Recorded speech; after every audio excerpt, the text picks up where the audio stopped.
공부를 하는데 우리나라 민족은 항복이라고 하는 게 없습니다. 세계 어느 나라가 항복하지 않는 나라 대한민국입니다. 그리고 절대로 크다고 해서 기죽지 않습니다. 그래서 큰 나라한테는 꼭 뒤에다 놈자를 붙여요. 일본 놈, 미국 놈, 중국 놈. 이러면서 절대로 기죽지 않습니다. 이러면서 우리나라 역사가 지금까지 지탱해 왔는데 이런 역사, 얼마나 오래냐면 우리나라 역사의 시발점을 요동반도에서부터 시작됐다고 그렇게 얘기합니다. 그러면 우리나라 역사가 거의 9,000년 역사입니다. 우리가 BC 2333년에 단군에 의해서 우리나라가 만들어졌다라고 그렇게 얘기하는데 사실은 그 이전에 훨씬 이전에 우리나라 역사가 진행이 됐는데 중국 사람들을 우리나라 사람들을 동이족이라고 부릅니다. 저희들은 한족이라고 부르고 우리는 동이족이라고 하는데 동이라고 하는 그 이자를 한문으로 풀으면 활을 가지고 있는 큰 사람이란 뜻이에요. 우리나라 사람들은 옛날부터 뭘 할 줄 알았냐면 칼을 차고 다녔습니다. 그리고 활을 쏘았는데 칼을 차고 다니는 이유는 불의한 것을 보면 용서하지 않습니다. 칼을 가지고 다니는 이유가 되게 자기를 방어한다든지 이렇게 쓰는데 우리나라 사람들은 자기를 방어하기 위해서 또 남을 공격하기 위해서 칼을 차고 다니는 게 아니라 불의한 것을 보면 견딜 수 없는 그런 그 일을 하기 위해서 비파형 동검이라고 하는 칼을 가지고 다녔습니다. 이런 민족의 긍지를 가지고 있는데 우리는 이 민족의 긍지를 가지고 이제 세계를 볼 수 있는 때가 됐습니다. 우리 민족이 세계 문화의 시발점이라고 하는데 그 세계 문화의 시발점이라고 해서 많은 사람들이 관심을 갖는 게 아니라 우리가 이 얘기를 해야 될 때가 됐다 그 얘기예요. 그러면 이제 우리나라가 세계 문화, 세계 문명을 이끌어갈 수 있는 그런 민족이었다라고 하는 것을 역사가들이 지금 얘기를 하고 있어요. 그런데 그 얘기들을 어떻게 하고 있냐면 발견되는 유물을 가지고 얘기를 해요. 전에 내려온 전설을 가지고 얘기하는 게 아니라 발견되어지는 유물을 가지고 얘기하는데 우리 민족이 가지고 있는 특성 가운데 여러 가지 좋은 점들이 많이 있습니다. 자, 그런 민족의 긍지를 가지고 이제 세계를 이끌어 가야 되는 그런 때가 우리에게 왔습니다. 왜?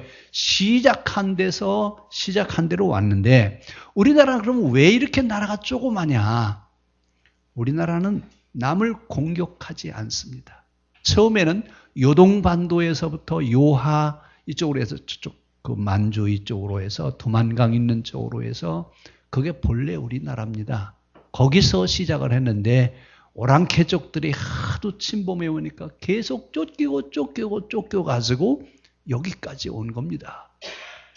이런 역사를 가지고 있는 우리들이 이제 세계 중심 역할을 해야 될 때가 왔다고 하는 얘기를 토인비라고 하는 역사학자는 포스트 모더니즘에 대한 얘기를 합니다. 포스트 모더니즘에 대한 얘기를 하면서 이제 서양 시대가 지나가고 동양 시대가 왔다.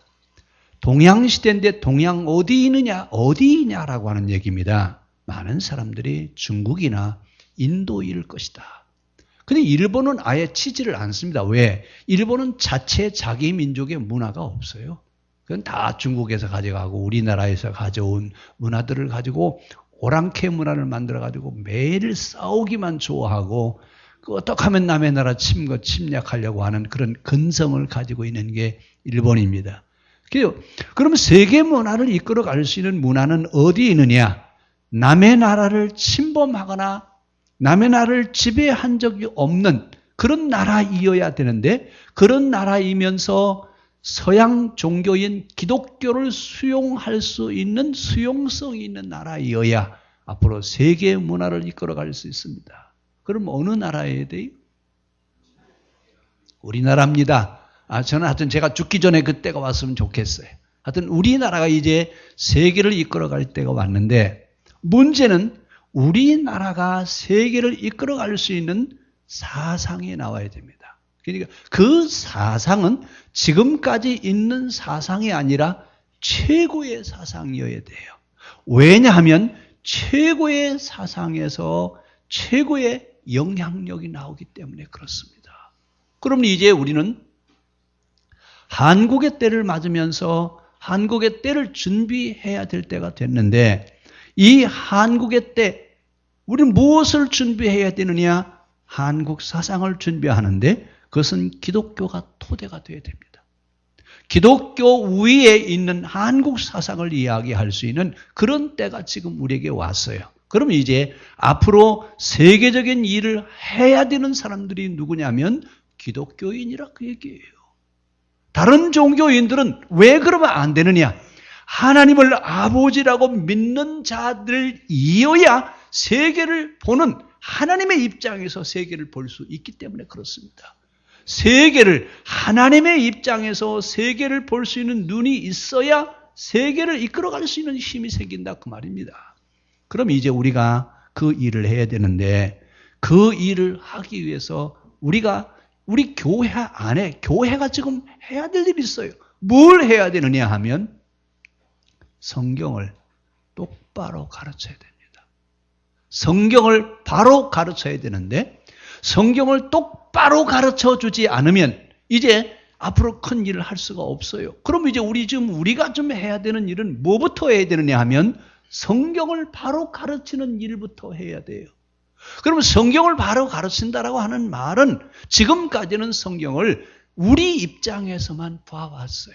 그러니까 지금까지 우리 한국교회가 아니 세계교회가 해왔던 방법은 내 입장에서 성경을 읽었는데 이제는 그게 아니라 하나님의 입장에서 왜 그 말씀을 우리에게 하셨는지로 돌아가서 그 말씀의 의미와 정신을 해석해내는 작업을 이제 해야 될 때가 됐다 그 말입니다.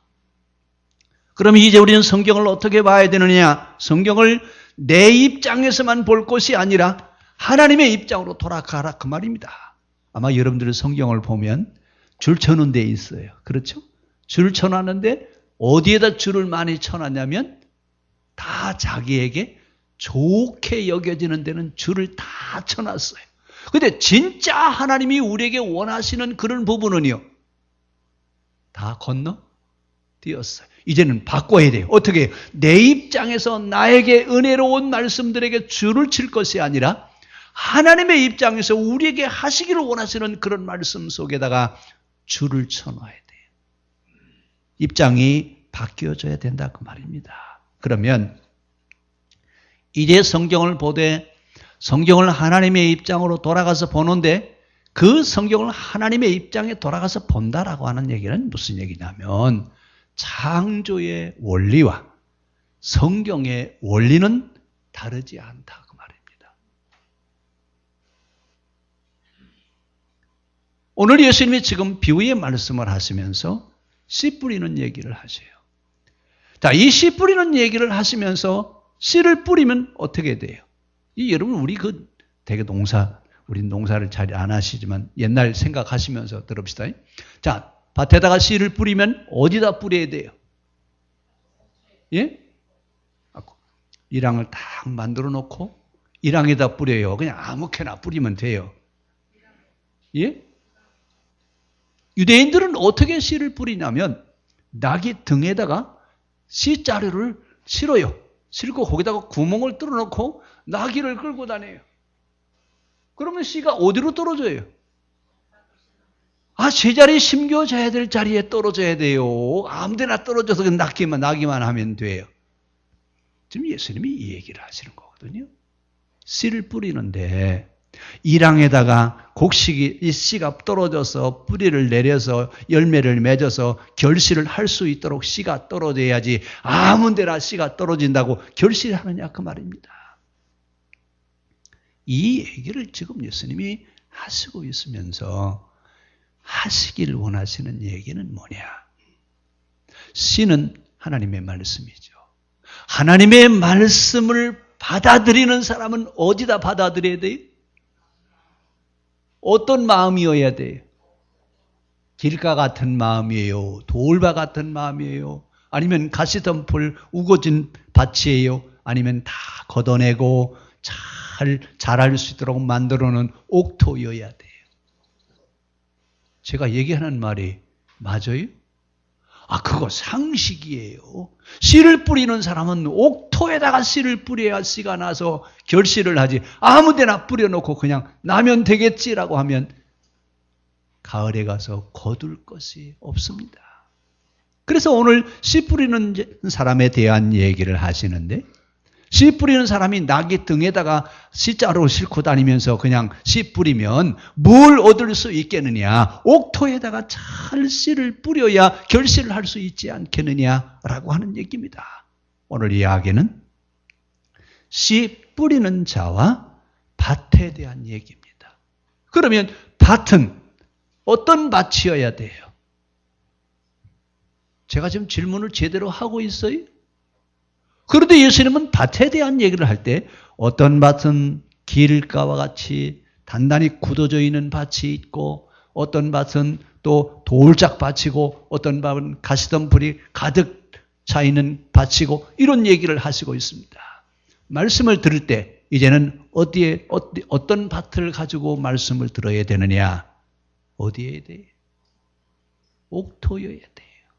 우리가 예배 앞에 주기도문도 하고 기도도 하고 또 뭐 교동문도 하고 다 이렇게 지금 전개되어져 가는 부분은 뭐냐면 내 마음을 좀 잘 다스려서 하나님의 말씀이 우리에게 선포되어질 때 그 말씀을 받아들일 수 있는 준비를 하라 그 말입니다.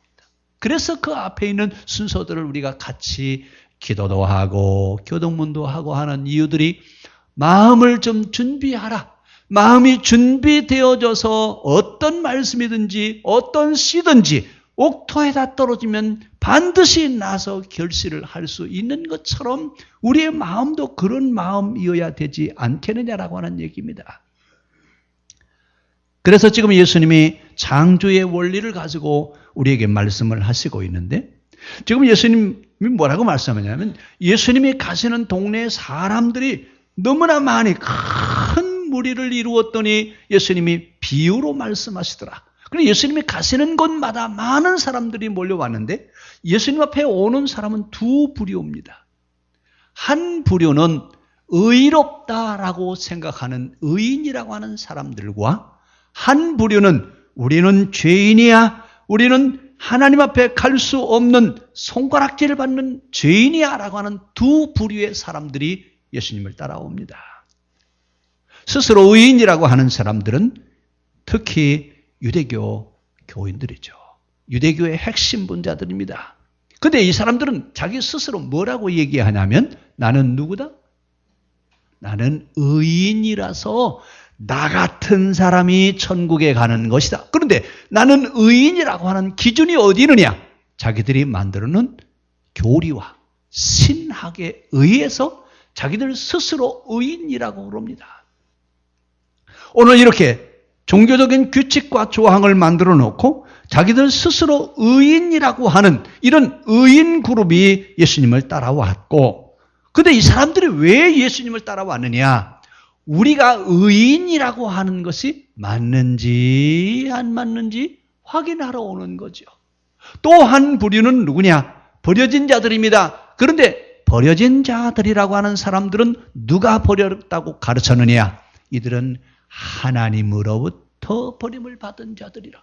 그런데 하나님은 사람들을 버리십니까? 하나님은 누구든지 다 자녀로 삼으시지 버리시지 않습니다. 그런데 유대교가 뭐라고 얘기하냐면 너희들은 하나님이 버리신 자들이다. 근데 그 하나님이 버리셨다고 하는 사람들은 누구냐면 유대교 교리에 어긋나는 삶을 사는 사람들을 죄인이라고 부릅니다. 그러면 교리에 맞는 사람은 의인이고 교리에 벗어나는 사람은 죄인입니까? 누가 그렇게 만들어 놨어요? 유대교가 그렇게 만들어 놨습니다. 그래서 그렇게 가르치는 자들에게 예수님이 지금 하시는 이야기입니다. 이스라엘에 가르치는 사람들은 바리새인이라든지 서기관이라든지 또 장로들이라든지 이런 사람들인데, 바리새인이 된다라고 하는 얘기는 얼마나 공부를 많이 하냐면 5살부터 40살이 될 때까지 모세오경을 공부합니다. 근데 그 정도 공부를 하면 어느 정도 실력이 되냐면 아주 성경을 애울 정도 됩니다.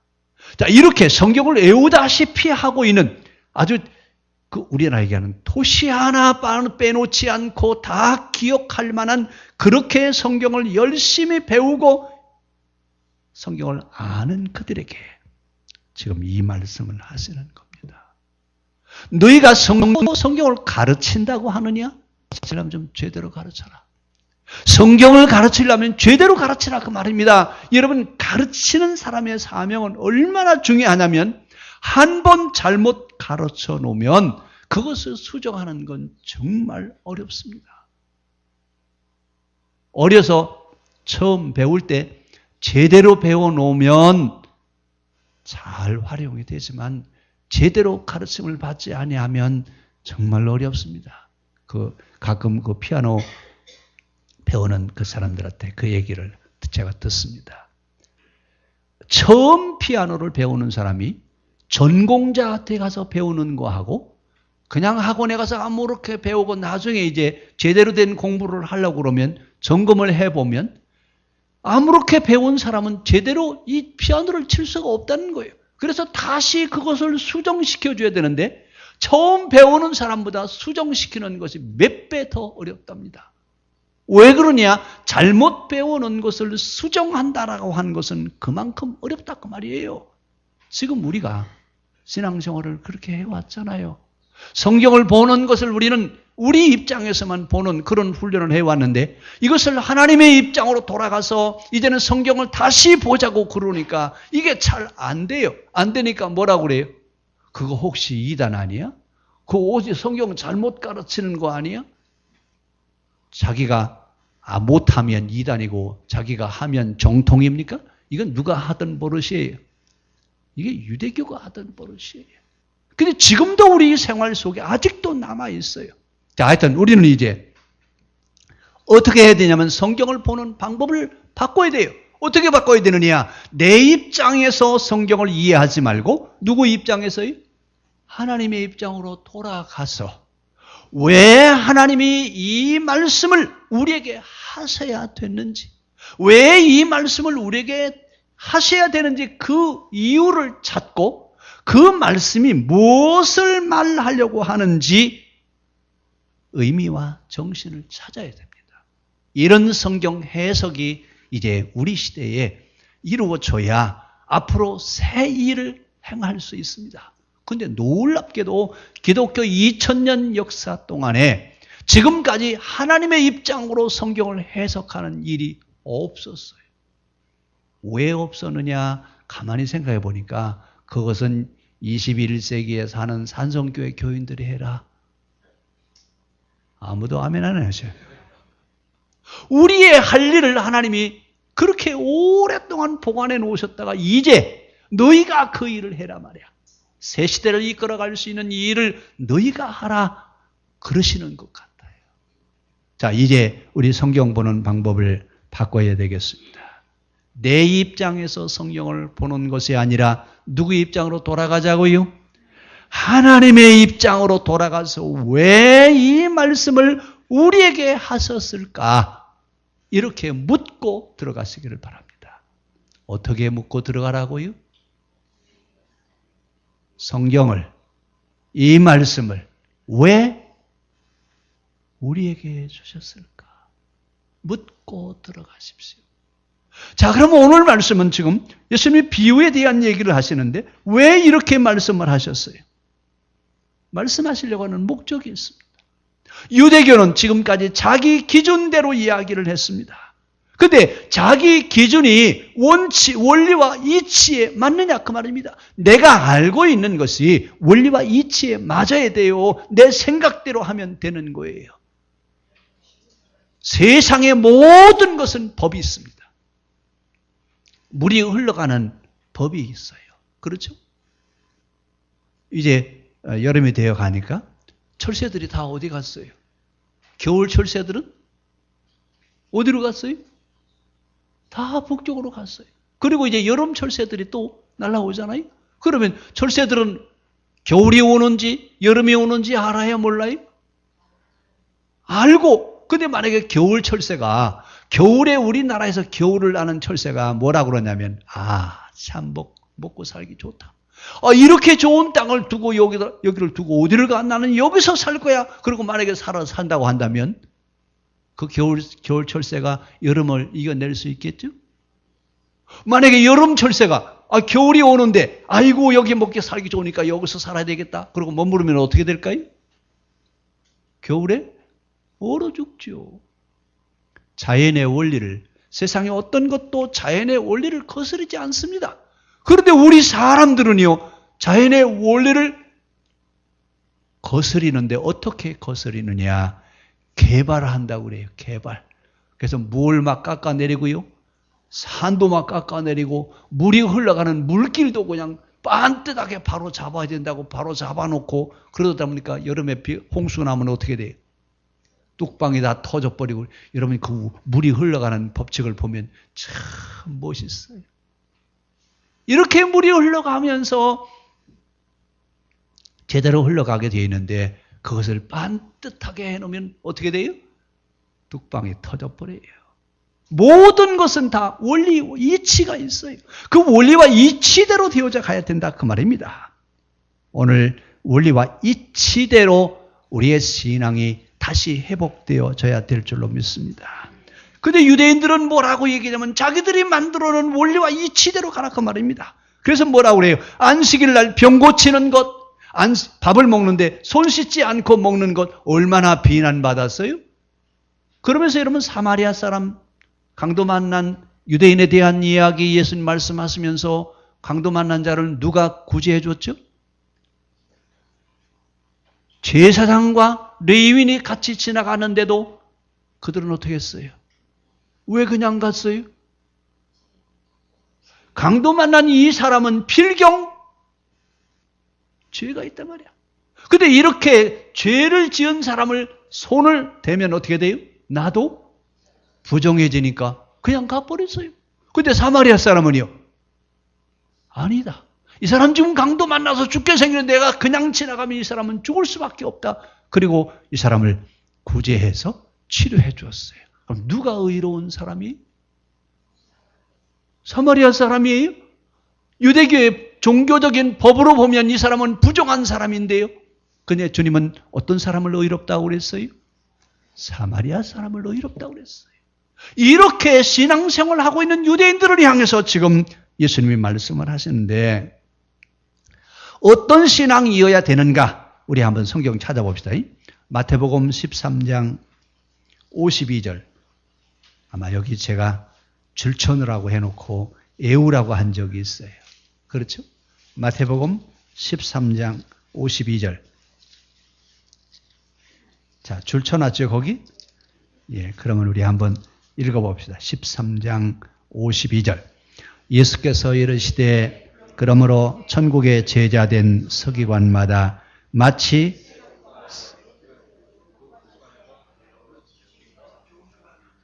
새 것과 옛 것을 그 곳간에서 내오는 집주인과 같으니라. 시대가 발전되어지면서 우리의 생각도 달라지기 때문에 옛 것도 중요하지만 새로운 시대에 맞는 새로운 방법이 필요하다고요. 그렇죠? 그래요, 안 그래요? 만약에 여러분 요즘 우리가 사는 세상은 상투 꽂고 이런 거 안에 머리를 다 깎았어요. 근데 만약에 지금 나는 옛날 것을 고수해야 되겠다. 그래서 상투를 들고 갓을 쓰고 그리고 무명으로 도포해서 입고 집신 신고 만약에 다닌다고 합시다. 그런 사람들을 가끔 보시죠? 보시면 어떤 생각이 드세요? 근데 그 사람들은 옷은 그렇게 입어서도 집에 가보면 냉장고 있고 텔레비 있고 전기도 켜고 다 하더라고요. 그럼 어떻게 살아야 되는데요? 옛날처럼 호롱불을 켜놓고 살아야죠. 여러분, 우리는 겉으로만 아니라 우리의 속까지도 시대에 따라서 변화되어지는 변화의 조류에 함께 맞춰가야 됩니다. 그래야 신앙도 어떻게 해야 돼요? 시대에 따라 변화되어지는 변화에 맞춰갈 근본 진리는 변함이 없지만 변화에 맞춰가야 된다 그 얘기입니다. 오늘 예수님이 지금 가르치는 자인 바리새인과 서기관들에게 뭐라고 말씀하시느냐? 가르치는 것이 교리에 맞추는 것이 아니라 이치에 맞아야 된다. 뭐에 맞아야 된다고요? 원리와 이치에 맞아야지 교리에 맞춰 가지 말라 그 말입니다. 교리에 맞춰 가다 보면 원리와 이치에서 맞지 않는 부분들이 너무나 많아요. 또 이렇게 얘기하면 그러죠. 야, 이거 새로운 이단이 또 하나 나왔다. 아니, 교리를 그냥 무시하고 가라고? 근본 진리는 변함이 없어요. 그러나 시대에 맞춰 가는 겁니다. 변화되어져 가야 됩니다. 그런데 오늘 유대교는 뭐라고 얘기해요? 바벨론 포로기 이후에 만들어졌던 법을 가지고 500년이 지나도 역시 그대로 지켜가고 있어요. 시대가 몇 년이 지났는데 500년이라고 하는 시간이 지나갔다 그 말입니다.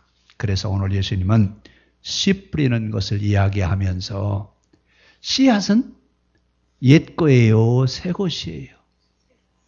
예? 새 것이에요? 심을 씨앗을 지금 가져왔어요. 옛 것이에요? 새 것이에요? 옛 것이잖아요. 그것을 심으면 거기서 옛 것이 나오지요? 새 것이 나와요?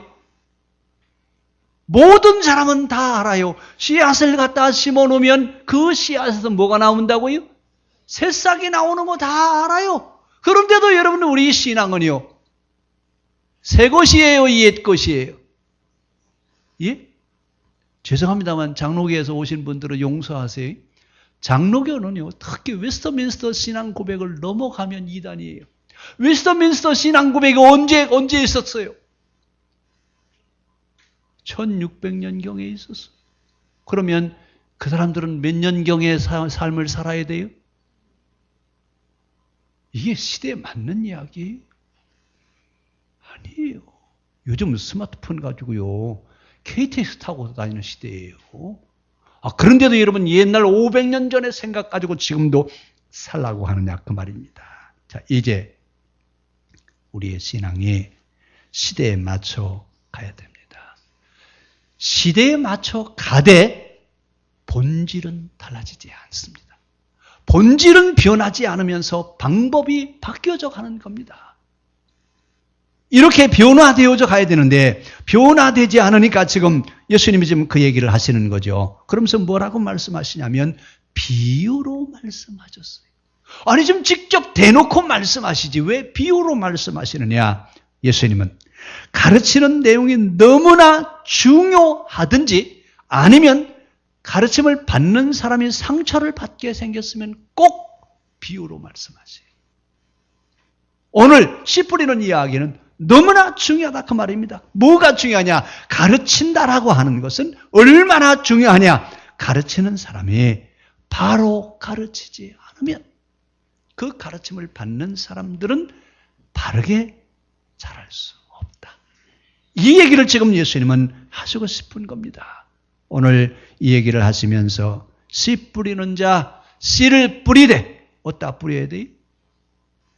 아무데나 뿌리면 되잖아요. 씨만 뿌리면 되는 거 아닙니까? 문제는 씨만 뿌리면 되는 게 아니라 씨를 뿌리되 어디다 뿌려야 돼요? 옥토에다가 씨를 뿌리라 그 말입니다. 이 이야기를 지금 예수님은 하시면서 가르치는 사람아, 천국 가게 하려면 똑바로 가르쳐라. 가르치는 사람들아, 천국 가게 하려면 똑바로 가르쳐라. 그 말입니다. 오늘 가르치는 사람이 똑바로 가르치지 아니하면 여러분 그 가르침을 받는 사람들은 그게 잘된 것인지 잘못된 것인지 분별을 할 줄 모르면 속아 넘어가게 되어 있습니다. 그래서 예수님 뭐라고 말씀하시냐면 씨를 뿌리되 아무렇게나 뿌리지 말아라. 씨를 뿌리되 아무데나 뿌리지 말고 옥토에다가 씨를 뿌려라. 성경을 가르치는 것은 씨를 뿌리는 것과 같습니다. 좋은 씨를 뿌렸다라고 하는 얘기는 바로 알고 있는 것을 이야기합니다.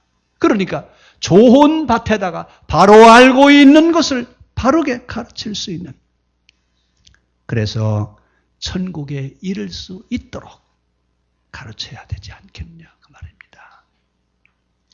오늘 좋은 밭에다가 좋은 씨를 뿌릴 수 있어야 됩니다. 유대교가 만들어 놓은 교리에다가 그 교리에 맞게 가는 것이 아니라 그 말입니다. 그런데 유대교들이 볼 때는 자기들이 만들어 놓은 교리와 신학에 위배되는 겁니다. 그들은 인과응보 사상, 선민 사상, 성전신학, 은총신학, 제사신학, 이런 교리와 신학을 가지고 신앙을 만들어 놓았습니다. 오늘 그들에게 지금 말씀하십니다. 누가 의인 되게 만들었고 누가 죄인 되게 했냐? 누구는 의인이고 누구는 죄인이냐? 하나님이 보실 때는 모든 사람들은 다 하나님의 자녀들입니다. 어떤 사람은 구원받고 어떤 사람은 지옥 갈 사람입니까? 하나님이 보실 때는 모든 사람 다 어디 가야 돼요? 천국 가야 돼요. 한 사람도 지옥 가는 사람이 없기를 바라시는 것이 우리 하나님이십니다. 그런데 유대교는 어떻게 했어요? 죄인과 의인을 갈라놓고 의인은 천국에, 죄인은 지옥에 간다고 그렇게 가르쳤습니다. 그러나 주님 뭐라고 말씀하세요? 똑바로 가르쳐라. 똑바로 가르쳐라. 우리 하나님은 지옥 갈 사람이 한 사람도 없기를 바라신다. 모두가 다 천국 가기를 원하시지 지옥 가기를 원치 않는다 그 말입니다.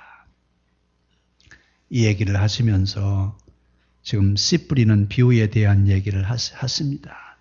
가르치는 사람아, 바로 알지 않고 가르치는 것은 그것은 성령을 모독하는 신성 모독죄와 같다.